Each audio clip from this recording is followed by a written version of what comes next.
Jeremiah 31. One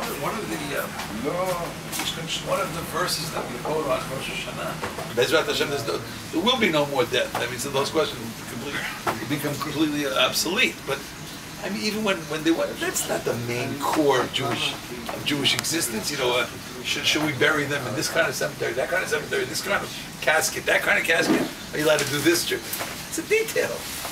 Maybe we need more of the emphasis of joy, of seeing and enjoying.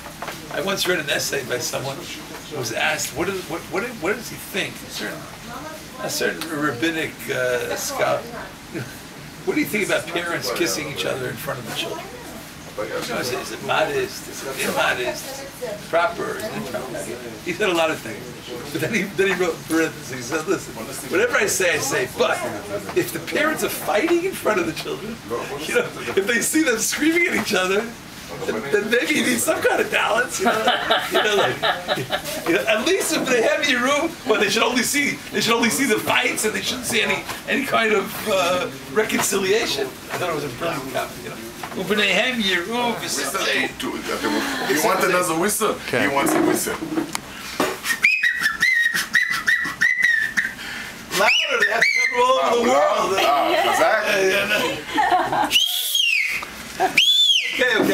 Good. So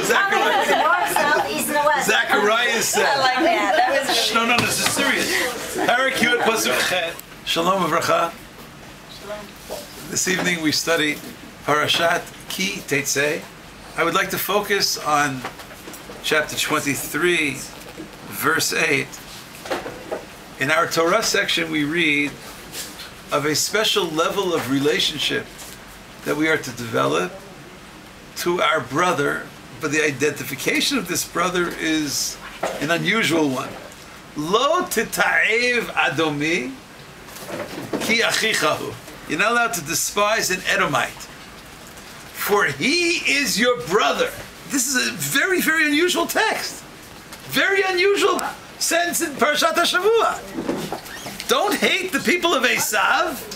Lo tita'ev adomi ki achichahu. For he's your brother. Now, do you know how many attacks the Jewish people suffered as a result of the actions of Esav, of Edom? And despite the many negative activities of Esav, we are commanded, Lo tita'ev adomi. You're not allowed to abhor them. You're not allowed to hate them. You're not allowed to distance them. You know why? Ki achichahu. For Esav is your brother. Not only was Esav Jacob's brother, but Esav was what kind of brother? Twin. A twin brother, right? Esav, what? That's the teaching of the Torah. I mean, that's one of the things we're going to try to study. And if I'm reading our parasha correctly, there seems to be a special charge for special feelings and considerations to our relatives. Consider. Who is your brother? Who is your sister? It's a special privilege that I don't know if I'm allowed to say this on camera, but you know, my beloved mother-in-law is sitting here. She taught us the values of family, of relatives. I think that in this Torah section, there's something being said about be close to your relatives. Feel something special to your relatives. I don't know if you remember, but many years ago. Henny, do you remember this? It was very shortly after I got married, and I was privileged to have some connection to the Lustig family.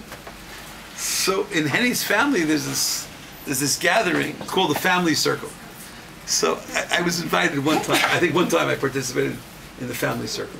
Baruch Hashem, many generations of Henny's, I think great-grandfather or something like that, great-great-grandfather, all of the descendants from a certain family line, Ken Yerbu, Chen Yatzmu B'Mod Ma'od.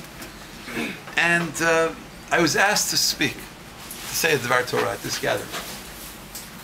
I didn't know what to say, so I spoke about this sentence.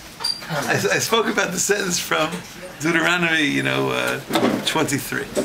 And what I was trying to say is that could you imagine if indeed the Torah says you have to have special feelings towards your brother Esau, towards your brother Esav, towards your brother Edom. Well, can you imagine how you're supposed to feel towards your cousins? Or not Esau, not Edom. Now, many of the people at that gathering, maybe second cousins, third cousins. I'm not sure many of them could even identify each other, if they met in the street. But maybe the Torah is teaching us this value of ki achicha. He's your brother, he's your sister. Do you have a special feeling towards your cousin? Yeah, your first command, 1 time remove, 2 times remove, yeah. But do you know who your cousins are? Could you write a list of your cousins? And if you can't, then maybe we have to restudy the section of the Parshat. And maybe you have to ask yourself at certain points, why is this person in your family and not in his family? Why is she your cousin and not his cousin? Why? What's the significance? This is your uncle and not his uncle, not my uncle? And maybe the Torah is saying that there is some kind of special obligation, special level of connection to a person who is considered your brother or your sister. If they need a favor, then perhaps they come before everyone else. Even in the laws of charity, even in the laws of tzedakah, we have a principle of hakarov, karov, kodem.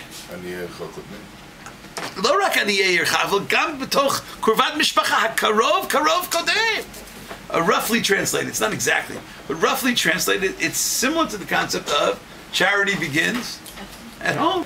Not just in your particular home, but in your extended home. The rabbis in Tractate Yevamot, on page 62 of Masechet Yevamot, they have great words of praise for those who are in the category of mikarev et krovav. Those who make deliberate efforts to get closer to their relatives. זה הכי קשה. מה? זה הכי קשה. זה הכי קשה. כשאתה פוגש מישהו חדש זה חידוש.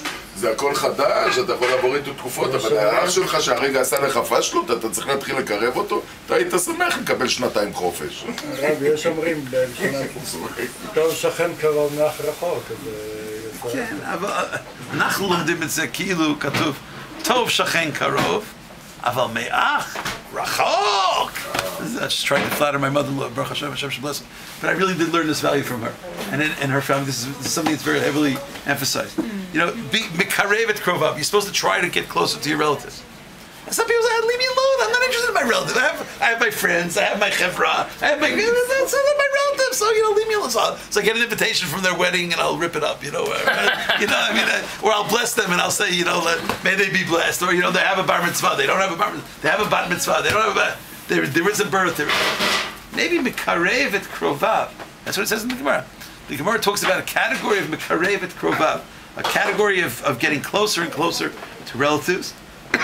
As Rav Ron just said, it's often much easier to relate to those who are not related to us. A stranger, it's easier. Someone that we work with, I would love to get close to them. You know why? Because very often we're not aware of their shortcomings. We met them and they're very polite and they're very dignified and they're very sweet. And we're not privy to so many of their faults. But if they're krovenu, but if they're in our family, so we know a lot about them. We know all kinds of things about them, and it's very difficult sometimes.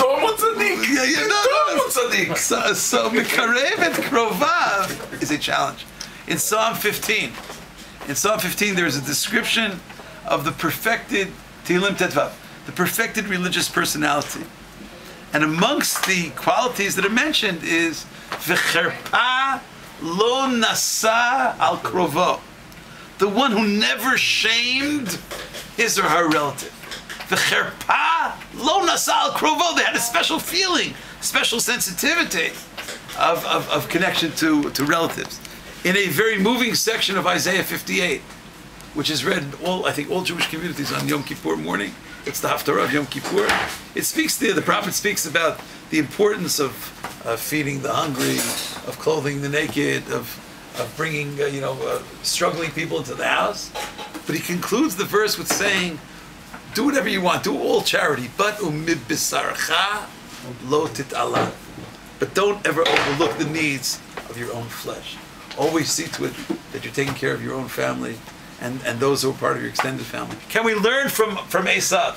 If you have to have a certain feeling for Esav, if he's your brother, then if you have a brother or sister who's not Esav, I hope your brother and sister is much greater than Esau. But then maybe we have to learn to love them and to respect them accordingly. HaKadosh Baruch Hu should open all areas of bracha, of family closeness, so that we can learn the message and the extended message from our Torah section with the school. Thanks so much.